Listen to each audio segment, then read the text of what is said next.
So good afternoon, everyone. Welcome to the UCLIC research seminar. We're going to kick off. There might be a few people come in as we start, but I'd like to thank everyone for coming today. We have Martin all the way from UCLIC presenting to us. So I'm really excited to hear about Martin's work. I haven't had the opportunity to do that yet. But this is the first of two seminars happening this week as well. So there's another seminar happening on Friday at 12 o'clock. That's in a different building, isn't it? Yeah, it's in the other computer science room. Where is it again? 90 High Holborn. 90 High Holborn. Not only is James Landay like a really senior, long-standing member of the Chi community, originally at Carnegie Mellon, then set up the whole Dove thing at the University of Washington, and is now at Stanford. If that wasn't enough, we're also got free food as well. So if you haven't planned which second day you're going to come in this week, Friday, for the second seminar. Food is served at 1 as well, so it's an after seminar. There'll be a buffet brought in. So come hungry. Excellent. Hungry for knowledge. Exactly, that's what I meant to say. Yes, we are all hungry for knowledge. Your card to get entrance to the first floor. It's on the first floor. Okay. Your UCLIC card or your UCL card to get in. 12 o'clock. So the seminar's at 12. The food for thought and then food for your belly is at 1 o'clock. All right. So I'll turn the time over to Martin now. Thank you. Oh, you got your own. Thank you very much for having me over from all the way from UCLIC at UCLIC. Before we get started, I would just want to say that what we're going to do today is I will, in preparation for Chi, show a little bit what I did during my PhD, what I presented at Chi, and all these works were not possible without the support of many other colleagues from Saskatchewan and from all around the world. So let's dive into. Before we go into the work, I want to know who knows where Saskatchewan is. Okay, this corner already knows it. The other corner, it's a small province in Canada. Looks like this. This is where I did my PhD under the supervision of Regan Mandrick. And normally Saskatchewan looks a little bit like this in the summertime. It's like you have very nice summers, very warm summers. But in the winters, the plus 30, plus 40 degrees turn into minus 40, minus 50 degrees, and it looks a little bit like this. So this is where most of this work happened. And we're going to talk today about a mental issue, which is social anxiety. Now, before we dive, of course, into social anxiety, into these issues, if you feel like that this is triggering you or discomfort, there are support lines, etc., etc. So, yeah. First of all, we need to, of course, understand what is social anxiety. Social anxiety is defined as the intense fear of social situations in which an individual is exposed to scrutiny by others. This can be in a lot of different situations if you think about this. It's like on one side, for example, doing a job talk, doing a job interview, but on the other side, of course, giving a presentation, but also in your private life when you have to flirt with somebody, if you want to find friends, for example, if you go to Chi and you want to make new friends and you are, of course, exposed to the scrutiny of others. We have always, in our social connections, we are always exposed to, of course, the evaluation by others. And for some individuals, it is too much for them that they feel frightened and scared of this kind of evaluation.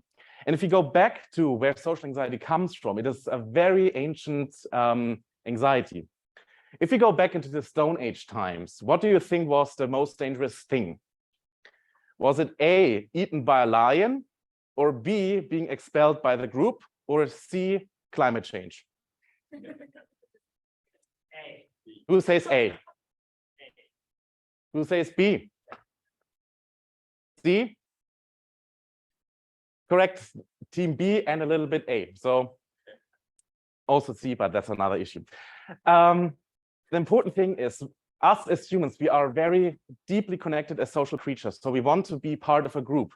Out of this ancient need that if we are together as a group, we have higher chances to survive. And of course, if you are expelled by the group, that's very dangerous for you as an individual. So our body and our mind formed this kind of social need or the desire to connect with others and to be part of a group. It could be families, it could be friends, it could be your work environment. So like you have as a human being the natural need to socialize and be part of a group. And therefore, of course, if you are worried that you start to worry that you get kicked out of a group because you are misbehaving. And for some individuals, this fear of being expelled is over-calibrated, it's like oversensitive, and that's where social anxiety kicks in. It's a big spectrum, so like you can have social anxiety in certain situations, for example, giving a presentation, or for other ones where it's more generalized, where they have an overwhelming fear of being evaluated over the whole time, where we can speak of social anxiety disorder. So their life is disrupted by this fear. And these individuals, of course, need support. And of course, there are two steps to that. First of all, we need to detect social anxiety, or it's like if it's too much for them, that's like the assessment component. And on the other side, we have the intervention design. But there are problems with this kind of work, what we have right now. On one side, we have an incomplete understanding of the relationship between social anxiety and digital tools in general, but also, in particular, social anxiety in games. We have on one side always the hypothesis that the social anxious ones are drawn to games to satisfy their social needs, and therefore, of course, develop problematic gaming behavior. On the other side, we have many barriers facing when it comes to interventions and assessment strategies for individuals with social anxiety. Social anxiety has an early onset in your life, so like during your teenage times, adolescencehood. There, the probability is pretty high that you are developing these kinds of mental issues. And on the other side, of course, the support in these kinds in this age group is potentially very challenging because there's like the scrutiny of others, the judgment of others. Oh, you are already at the mental therapy, for example. So the understanding, of course, was like there are many barriers, and of course, there's like the financial aspect, the location ones, and etc., etc. And then, of course, the last step, it is when we're looking into digital tools. A lot of approaches which are suggested are right now still pretty expensive and hard to set up. Imagine everybody who is experiencing social anxiety or is like needs an intervention has to buy a VR headset. Now they're getting cheaper, but still it's hard to set up and of course hard to interact with that one. So we have a lot of different problems facing how we can use digital tools within the context of assessing and intervention design for social anxiety. But one project or one idea how we can overcome this is the usage of digital games. Who is still playing video games? We have here some north-south area here. Very interesting to see. So digital games could maybe help us to bridge these kinds of problems and barriers to help individuals with social anxiety. And so in my work, what I will present over the next 30, 40-ish minutes is how we can use in-game behavior as a way to assess social anxiety. Because in digital games, we have a lot of data in there. We have behavioral data, like how do they move around in games? How do they use games? When are they using games? And the social components as well. So like who is playing with whom, for example, which genre, etc. So like you have a rich pool of data and potential information about the users, which could help us to deliver cheap and easy accessible assessment tools for individuals who are too worried to go to a mental health professional, for example, or as well give their mental health professionals additional tools and additional information about the individual. So this work is consists of 5 studies in total. We will focus mostly on 3 and 4. There's where the big boom happens. But of course, like I want to set the stage first with study 1 and study 2, where we are evaluating the relationship between digital games and social anxiety. So setting there the stage. And then in study 5, we are going beyond social anxiety. We're looking on the opposite side. We're looking into when individuals are social fearless. So let's get started. In the first step, of course, we're talking about all the basics which we need to understand is what is the relationship, or a deeper understanding, what is the relationship between social anxiety and digital games. And so the first study we did was we analyzed the in-game behavior and the out-of-game social anxiety behavior for MMORPG players. The idea behind that is that we have in the first studies here, the overarching, we have the following research question, of course. How does social anxiety affect people's access and behavior in and the experience of social games, as well as the manifestation of cognitive biases and social anxiety in digital games? Why are we focusing on MMORPGs? Prior work shows us that that individuals experiencing social anxiety are actually drawn to MMORPG games like World of Warcraft, Final Fantasy, etc. These kinds of games, MMORPGs, are highly social and have game mechanics which are evolving around the idea that I have to play together with other players. But now we have the idea that these games are very focusing on socializing with others, but on the other side, you have the anxiety, which is telling you that they are actually trying to stay away from these kinds of social interactions and drawn away, pushed away from them, induced by the anxiety. So there's this kind of question: why is this happening? Is there also like, is it actually like a need satisfaction thing, or what are the reasonings behind that, and also what are the players doing in that one? So what we did an online study with 181 participants, where they had to first fill out an assessment questionnaire. This is a Leibovitz social anxiety scale. It consists of questions where you have to rate your how much you fear the social situation and how much you avoid the social situation. These are items, for example, I'm avoid, or like eating in front of others or going to a public washroom, for example. How much do you fear this kind of interaction? How much you try to avoid that? And then you can calculate a score out of this, and then you can predict based on these questionnaires if there's somebody experiencing elevated social anxiety, and there's some evidence, some literature suggesting at a certain threshold that we can speak from a social anxiety disorder.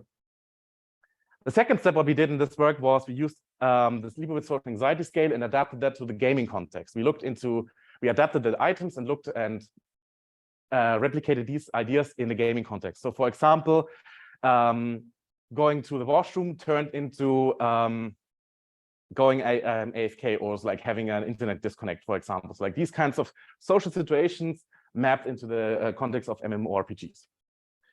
Then we used Likert, 5-point Likert scale, how much they agreed with certain ideas for reasoning for playing, as well as activities in playing, and measurements for enjoyment and how much they perceive the physical world and the digital world as threats.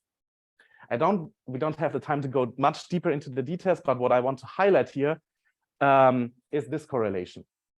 So on one side, you see the gray bars, which is the Leibovitz social anxiety scale, so like the physical world score, and on the right side, the bluish one, this is the gaming social anxiety score.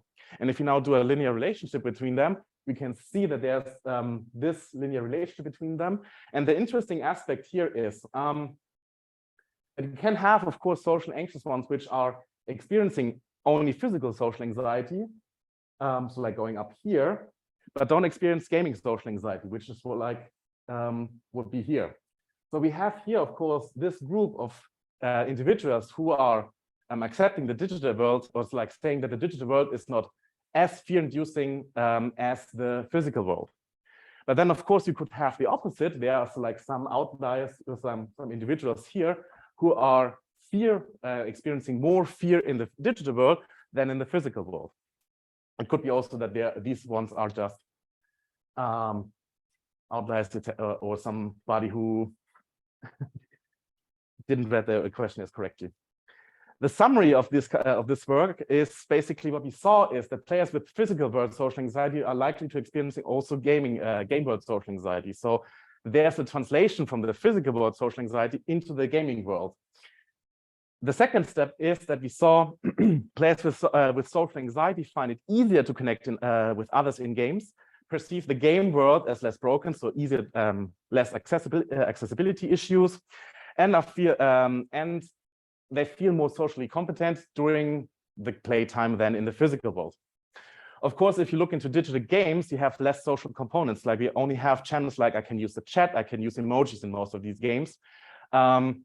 You don't have the whole body language, for example. You don't have other components, for example, my clothing style, also other aspects of my presence.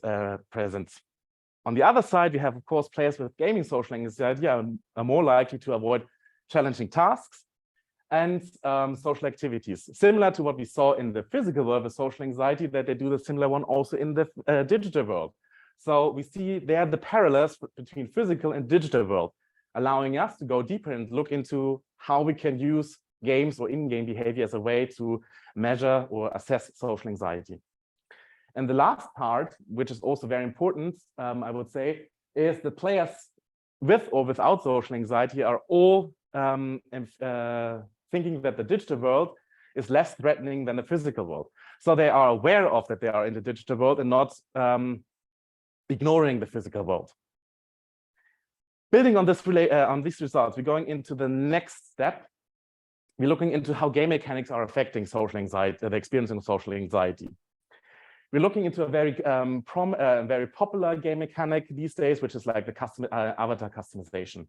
A lot of mechanics, positive as well as the cash grabbing ones, are evolving around the idea that I can create myself and I can represent myself based on my own preferences.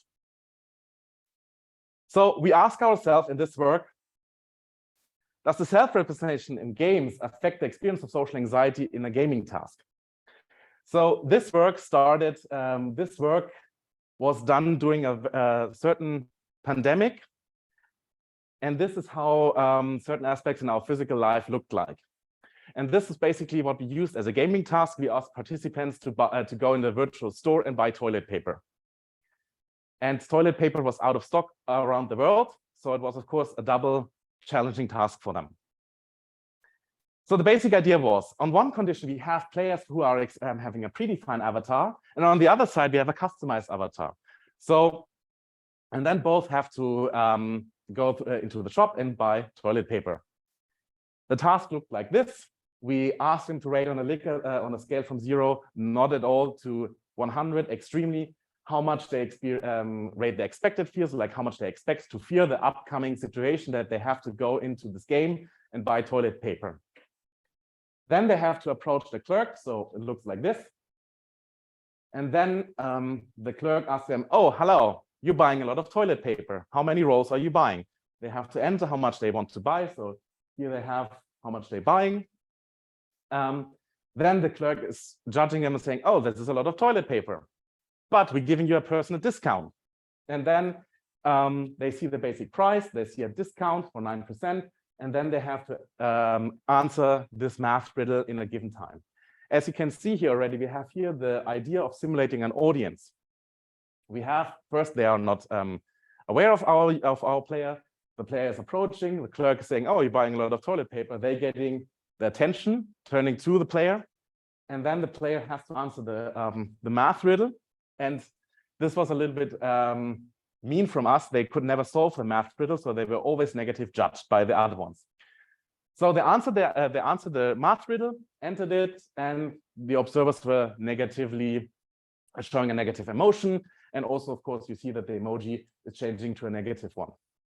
After that, we asked them how much they experienced the fears, like on the, again, scale from 0 to 100, how much did actually they experienced fear now.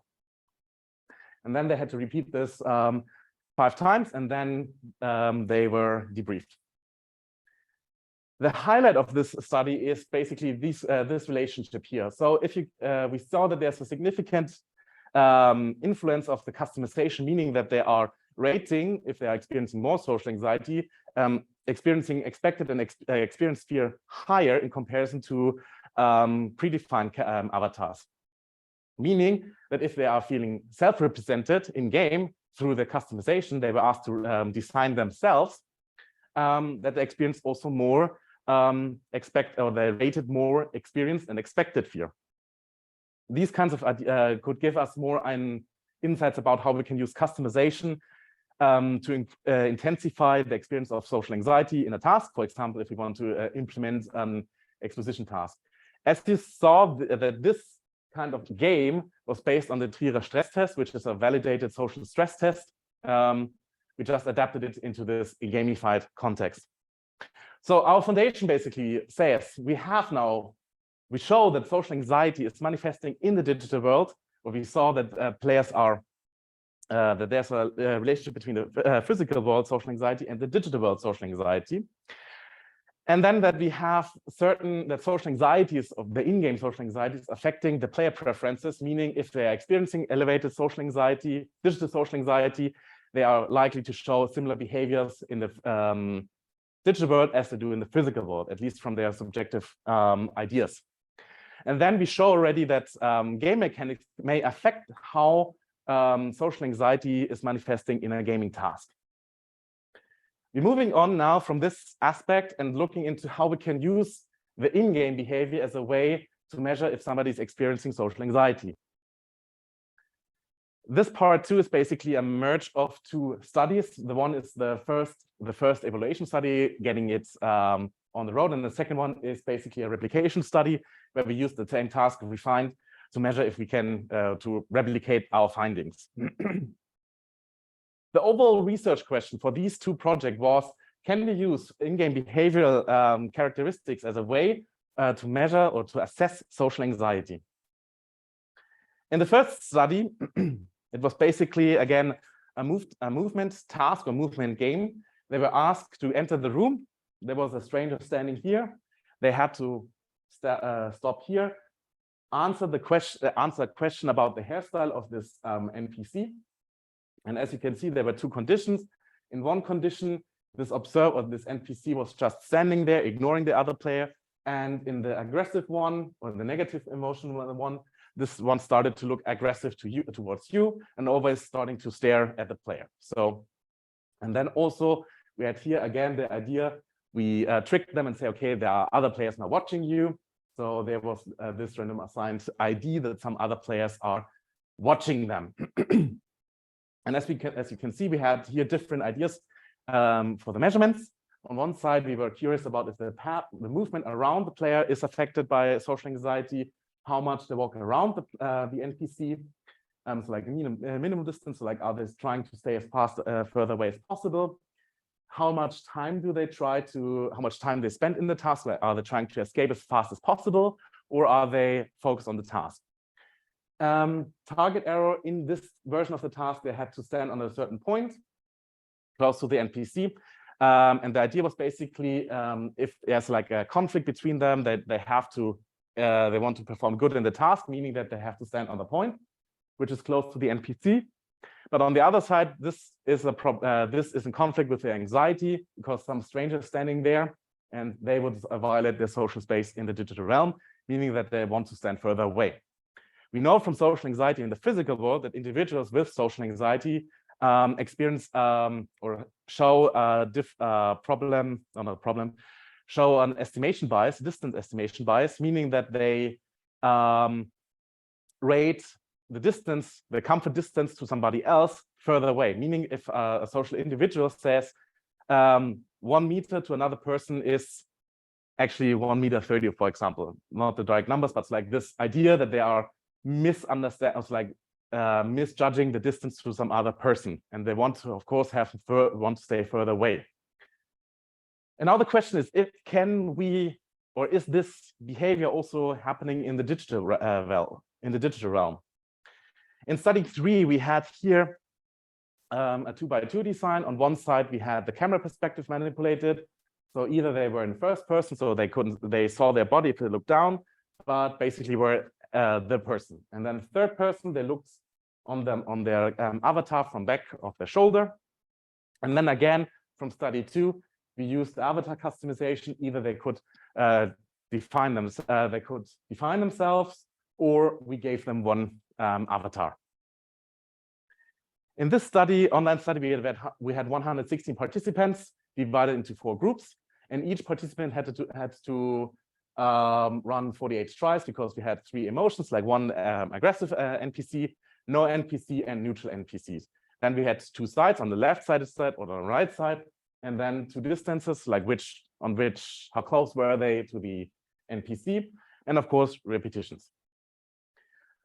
Long story short, the interesting aspect is, yes, certain aspects of the in-game behavior are significantly affected by social anxiety. On one side, depending also on the representation, also on the camera perspective. If you look closely, you can see that the most significant, it's a little bit hard to read right now, but it's like here, for example, you see the target arrow, the kurtosis, like the movement shape, the shape of the movement path, the skew and the kurtosis, the distances were all affected or all significantly affected in the relationship with social anxiety. In comparison to the other ones here, for example, is that if they had a predefined character, only the target arrow could show a significant relationship between them, which also shows us in strength and replicates the findings from study 2. We see that the self-representation is an important aspect when it comes to experience social anxiety in a digital game. Building on these results, we go to study 4, where basically we did the similar thing, but this time with 101 participants again, and we made the task a little bit easier for us. So it was only one condition. We used the customization and the third-person camera. We had 2 sides again. We had 20 tries, like 5 repetitions, 2 emotions of the avatar, and 2 sides where they have to go. This is basically how the task have looked like. So in the first step, this is the avatar customization. Let's see if this works. Doesn't work. Video again. So they could create themselves. They could say how the height, weight, head offsets, and also the clothings. Then in this version of the task, they had the exposition to the NPC. So the NPC was either looking friendly to them, so was waving to them, hello, how are you doing? It's like also friendly, inviting to them, or they were insulted by the NPC. So this one looked angry to them and was like, hey, why do you here? In the next step, we had them to we asked them to approach the NPC. So they had to go towards the NPC and press space when they felt comfortable standing at them. This is a traditional measurement, the interpersonal distance, like how close are they standing, or how close is it for them to stay comfortable to the stranger. After that, the interaction started with the NPC. So the NPC asked them, hey, how are you doing? How can I help you? And then the players had to ask, which of these elevators do I have to take? And then the NPC is giving them the answer to say, oh, no problem, you have to go to either left or right. And afterwards, then our movement behavior kicked in again, where they had to bypass the stranger or the NPC and stand on one of the platforms in the back. The results here again, most of our measurements were replicating. So of course, we saw that there's a significant relationship to the interpersonal distance, telling us that individuals with elevated social anxiety are preferring to stand further away from the stranger. Then, of course, they spend more time in the room, and the skew and the kurtosis. These 2 components are basically telling us that they move further around the NPC. And of course, the minimum distance tells us that they try to stand further away from the NPC. In the last part, it's like summary of these 3 points, I guess, is pretty straightforward. We saw that players with social anxiety show also characteristic movement behaviors within the game. So like if you recall what social anxiety is, the fear of being evaluated by others, and all what is coming with social anxiety is like the biased distance estimation, the preferred distance to other ones, etc. So like all these components are basically reflected in a similar manner in the digital realm. However, there are components which are affecting the manifestation of these behaviors. On one side, of course, you have the self-representation, which is a very important aspect, like who I am in the game. Is it me personally? Is it me in a different role? So for example, I am a superhero, for example, or I'm a complete stranger. So like I'm not me, I am Bob, whatever. And then, of course, we see that there are certain aspects of the behavior around the NPC which we can use for the assessment of social anxiety. And now the last part of this work is going a little bit beyond the social anxiety component. We are going into the opposite direction now. We're talking about psychopathic character traits, and we're talking not about assessing them. We're talking a little bit about the gaming context. Like we're taking our findings and trying to contextualize them back into the gaming context. When we're talking about the gaming context, in the last years, this is basically how gamers are represented as toxic monsters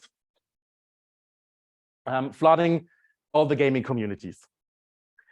And of course, there's like in the news, we have all these messages about how players, how toxic gaming culture is. And I guess if you play on your own, you have probably experienced it, especially if you have high competitive games. For example, myself, I tried to play with some friends from Germany last weekend, and I got banned because I was too bad, and I had many wonderful insults on about my mother in the chat. So gamers are sometimes very friendly. And the interesting aspect is it sounds a little bit strange for us, but it's a very big problem for the gaming companies. And they're trying to solve this problem because, of course, it is a money issue. If my community is toxic and harassing each other, players stay away. So if you have all these all the players who are standing there, my community can grow. I can get new players in, and therefore it's stagnating, and in the worst case, shrinking. Therefore, I'm losing money. So of course, big players in the game like Ubisoft and Riot Games are trying to solve this problem. Now, one issue or one problem we have here is when players are experiencing these kinds of toxic people, they're saying always one term, such psychopaths. And it's a very problematic term because because it's like bringing in a mental characteristic trait, and basically, of course, misunderstanding or like misrepresenting these individuals. So we ask ourselves how our character traits are affecting, or like how close are character traits, such as psychopathic character traits, which is basically defining which are basically describing the idea that I'm social fearless. I am not affected by social boundaries. I don't care about them. I'm just goal-oriented for myself. And it is not like that we all, when we talk about psychopath, we have like this pop cultural images of Hannibal Lecter or whatever. It's like these serial killers, whatever. But psychopathic character traits are a very fascinating topic, and you can see it also as a gradient. So everybody from us has sometimes psychopathic moments where you're just stepping up and say, this is my goal, this is what I want to achieve. And on the other side, of course, we have the social anxiety moments where we are worried, where we are extra worried. Our body is warning us that we have to be extra cautious about social relationships right now. So for example, if you try to hit a job or want to convince somebody, it's like you're pitching something. So there, of course, you are very alerted about social clues. So there you have it, like you have all these kinds of gradients. And in the gaming community, there's the idea, or the question is now, what is happening with my personality and personality traits? On one side, we have that there are players who are showing up certain character traits. And the question is now, on one side, the hypothesis is that these problematic behaviors are also manifesting in games. So I'm translating if I'm experiencing elevated psychopathic character traits, I'm also showing them up in game. On the other side, we saw that depending on who I am in the game, I could maybe don't show them up. So for example, that I'm, for example, in this context, I'm Batman, for example, so I'm embodying and expressing Batman, and therefore I don't show these or my personal character traits. And therefore we were curious about how these ones, how personality traits are showing up in the game. And there we used our social interaction task once again, and looked into psychopathic character traits. So on one side, we had, in this study, we looked into emotional perception of the players. On the second one, we looked into communication strategies of players. And on the third one, we used the in-game behavior. Again, we used the social interaction task I presented before, and we had 385 participants in that one. They performed 20 trials per person. Again, 2 sides, 2 emotions of the avatar, and 5 repetitions.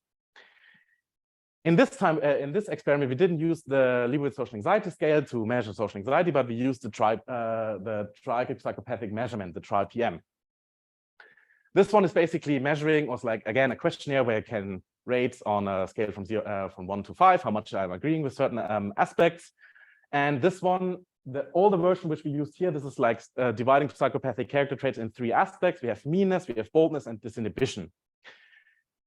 And in the newer version, which was released while when I had my defense, they broke this whole questionnaire up again and turned it into a heptoarchic psychopathic measurements. Like psychopathic character traits are now split into 7 subcategories. The next thing what we used is we used emotional rating. So we asked participants when they were done with the interaction with the NPC, how friendly the NPC was. Were they friendly, or were they was like on a scale from 0 to 100, 0 very friendly and 100 very angry. And then we used, because you saw that they had to interact with the NPC, they had to ask them a question, and we used that short chat with them and analyzed their usage of swear words and social words. Swear words, I hope I don't need to explain. Social words are focusing on the idea of that I'm pointing to somebody, and it's like you and talking, etc. So like these kinds of components. And then, of course, we had our measurements. We presented we looked into study 3 and study 4. So like we had, again, the interpersonal distance, and we had the movement around the NPC again. And the basic idea, what we did in our study is, again, we had linear mixed models here. And these ones, basically, we used our measurements. We described here, like we had the emotional ratings, we had the communication strategies, and also the movement, and build it here per subcategory of the tri-PM linear mixed models. Long story short, on the emotional ratings, we saw the players with higher boldness and meanness rated the emotion of the NPC as more angry, regardless of their emotions. So they had a misconception or a misinterpretation of emotions from the NPC. So even if the NPC was neutral to them, they were interpreting this as angry. Disinhibition, we only saw this with an angry NPC, meaning that, of course, they had a misunderstanding of what an angry NPC is. Just like whether this NPC was angry or not. The second aspect of the the communication strategy was basically that players with lower boldness, meanness, and disinhibition, they used more social words. So they were more focused on the communication.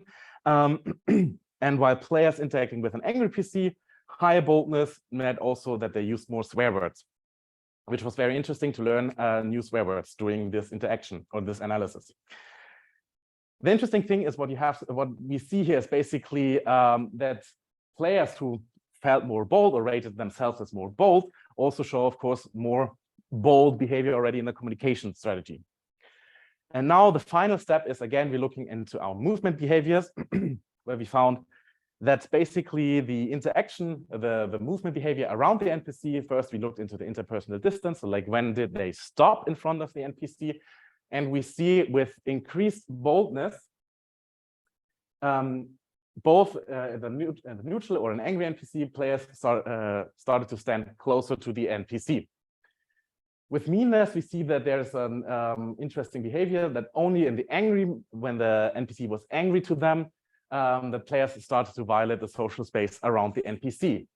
So if they felt that this one was angry to them, they started to tease them a little bit, you could say. And with disinhibition, we didn't find any significance there. So, and now we're looking into the movement, the shape of the movement path again. And we have again, of course, the kurtosis and the skewness of all 3 measurements, like disinhibition, meanness, and boldness. And what we only basically saw is that the emotion of the NPC had no influence of that on that, basically. And what we see here, that the movement, of course, was straight through the social space. Like if I felt more bold, more mean, or more disinhibited, that I walked straight through the social space. This looks a little bit abstract. So in summary, the movement behavior around the NPC looked in general a little bit like this. So if I'm low on psychopathic character traits, I'd give the NPC more social space and walk further around them. And if I am higher on elevated on psychopathic character traits, meaning that I'm trying to stand closer to the NPC depending on the different subcategories, and I'm walking straight, bypassing them. What is the summary now of this study 5? On one side, we see that we have a biased emotional perception of players with elevated psychopathic character traits. So, meaning that what they understand as like what we see, for example, as aggressive, they don't understand as aggressive already. It's like a misconception of what is aggressive already. On the other side, we see the similar behavior that that we have also the misconception in communication strategies. So that that means that players with elevated boldness and meanness, basically, of course, they start to use more swear words. Also showing that there's, again, a biased understanding of the communication strategy. And of course, what we saw, that there's a certain, that certain in-game behaviors could also, it's like more aggressive feeling, social behaviors in-game could also be induced by elevated psychopathic character traits. What we want to say here is basically, we don't want to say that we don't want to detect antisocial behavior here, but we want to raise awareness that personality traits and psychopathic character traits can lead to a misunderstanding and a different understanding of how social interactions work in the digital context, also in the physical world, of course, which leads to misunderstanding in the player communities, and therefore, of course, it could evolve into a misunderstanding rather than a pure toxic behavior, which helpfully helps game designers to better understand where problematic gaming behavior, problematic in-game behavior comes from, which is not only, there are multiple factors to that one, and not only the personality trait. I'm coming to an end to this presentation. So what is the conclusion of all these 5 studies? Well, first of all, of course, we provide a better understanding of the relationship between social anxiety and MMORPGs. We saw that digital social anxiety exists, that the social anxiety is transferring into the digital realm and also affecting the preferences, what they want to do, and also showing similar behavior, characteristics in the physical as in the digital world. We see that certain gaming mechanics, such as the avatar customization, affect the experience of social anxiety in game, leading to whether which can affect how much I'm experiencing social anxiety, depending on, of course, how much I feel self-represented in games. We show that we developed the social interaction task and validated, or not validated, but like proof that it worked with social anxiety and also with psychopathic character traits, and showing that certain in-game behaviors and movements around an NPC was significantly affected by social anxiety, meaning that if I'm experiencing social anxiety, that individuals may walk further around the stranger, giving them more space, showing that the biased distance estimation and biased social preferences are also manifesting in the digital space. And also, we show this also in the psychopathic character traits aspect, meaning that there's like the opposite behavior, that people with elevated psychopathic character traits may also show psychopathic character traits characteristics in game, meaning that they are have a biased distance estimation, meaning that they have a smaller social space understanding, meaning that they are just bypassing social spaces and ignoring the other ones. That's from my side. If you are interested and want to learn more about these ones, I prepared some videos which you can use behind the QR code. Basically, during the COVID times, I learned how to use After Effects, and these ones are the results for. And thank you very much for showing up, and I'm happy to take any questions.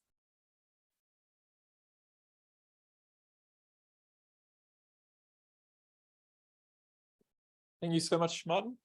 Do we have any questions? Who would like to go first?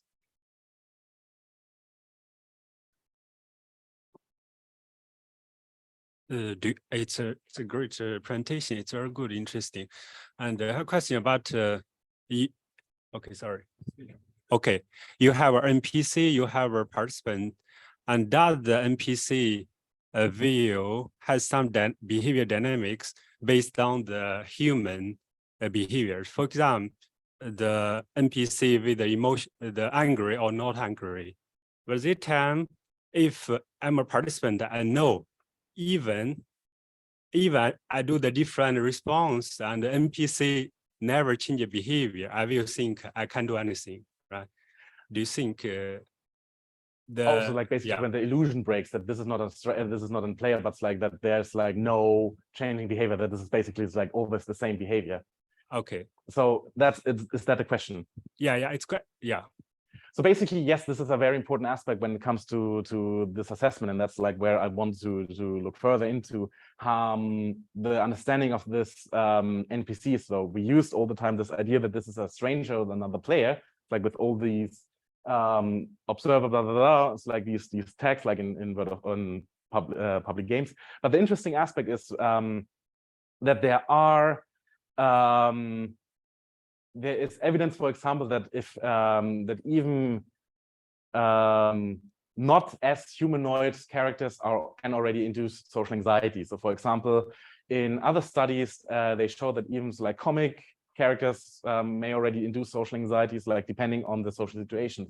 So even if I see that this is a clear fake, I maybe also already show that this is also like still accept this as a social interaction, for example. So it's always, of course, depending on the individuals. Like, of course, we had players who wrote us, yeah, I don't care. This is just a simulation. So you have, that's the challenging aspect of social anxiety, of course, because it's very personal. It's like what I fear, for example, in social situations may not be fear-inducing for you, for example. So there are definitely aspects which we need to be taken into account, the interpretation of the users. Yeah, thank you. Thank you.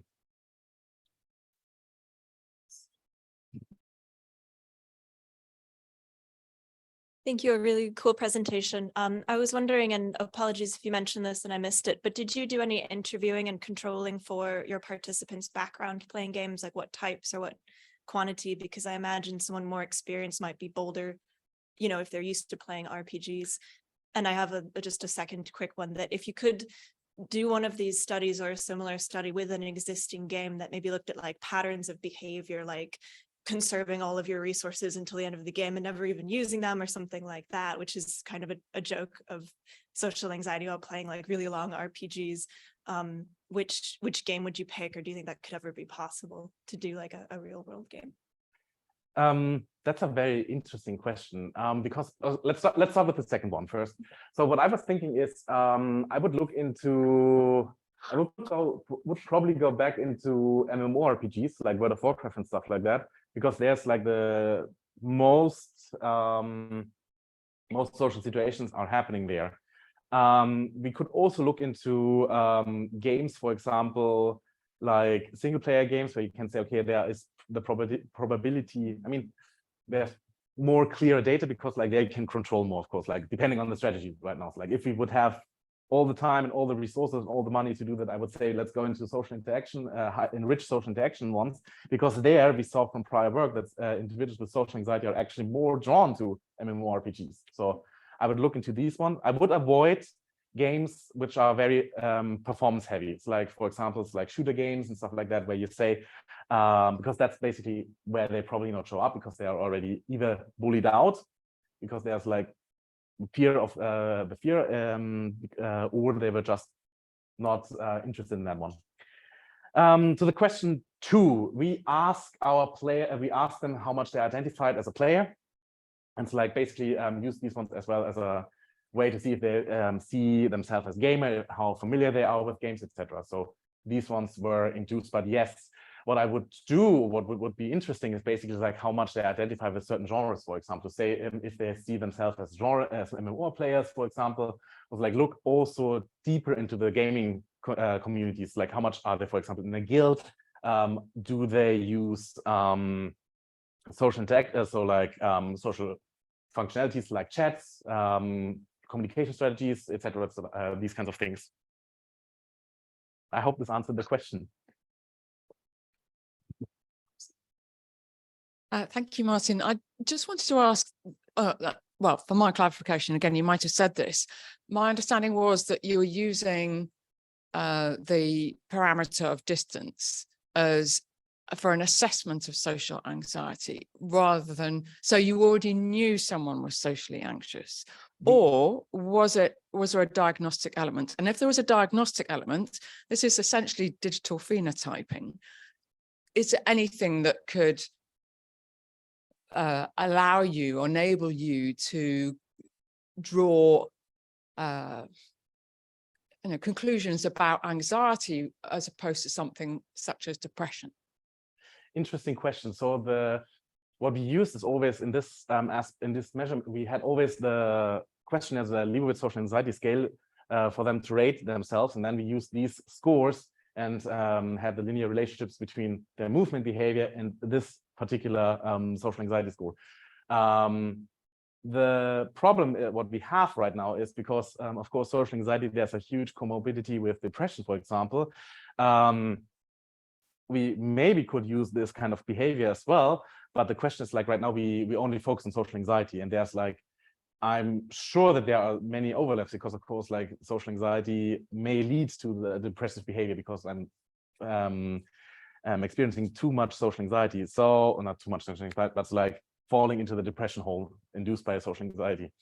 So yes, we could basically rerun this project and say, okay, we use an additional depression scale, for example, and to look into if there's if these behaviors are also matching with the social anxiety behaviors, for example. Although of course it would be interesting to see, for example, of course, you have like social anxiety, depression, I would say, where these two are basically overlapping. So there is definitely more meat on the bone to say where we can expand from this first dip into the gaming behavior as a way to assess the mental state.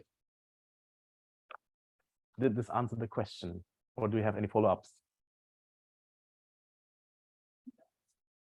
Okay.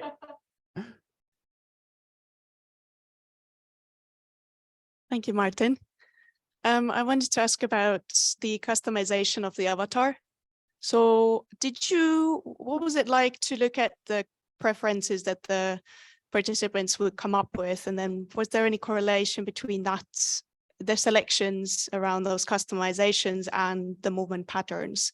For example, if someone selected to wear yellow costume, was there anything around that sort of particularities? I don't know if you went into that level of detail. It sounds like you probably generated a lot of data around those, because there was a lot of different parameters, weren't they, they could change. What we had, yes, like they were customizing, they were instructed to represent themselves, but it would be very interesting. So like we didn't store the avatar creations, and we didn't have allowance to verify if they created themselves. So we didn't took any pictures and compare them, for example, but it would be very interesting to see if there's like a character customization preference, for example, to see how, for example, if they made themselves extra tall, say they want to intimidate somebody else, for example. So we didn't look into that one, but that would be a very interesting follow-up question, to look into these kinds of character customization choices. For example, I mean, you have a little bit the explanation when they were played somebody else, and when they didn't customize, when they didn't prepare themselves, but like said, okay, per default, there's somebody else. So there you saw, okay, this is like low social anxiety, but the nuances within the customization, I think that would be the next step to look into how different clothings and status symbolisms would affect that. And then that's what I hope I can do this summer, to look into these kinds of preferences and customizations, where you can say, okay, how the customization is affecting basically like the usage of customization and self-representation. How is this is this more interesting for players with social anxieties? Like, are they more drawn to that one if I can customize myself and self-represent myself? Because again, it's very interesting to see that individuals are drawn to the MMORPG, and so with all its aspects, and they do love, or like they prefer the low challenging task, which is basically like, oh, customizing myself and like self-representing myself, for example, in games. So yes, it is a very interesting topic, and I hope we can do this in the summer. But I haven't looked into that yet. I just need the money to get the stuff up and running. Hopefully. I think we've got time for one more question if anyone's got a burning question. No, that's all right. Well, thank you again, Martin, for making your way here to present to us today. Thank you for having me.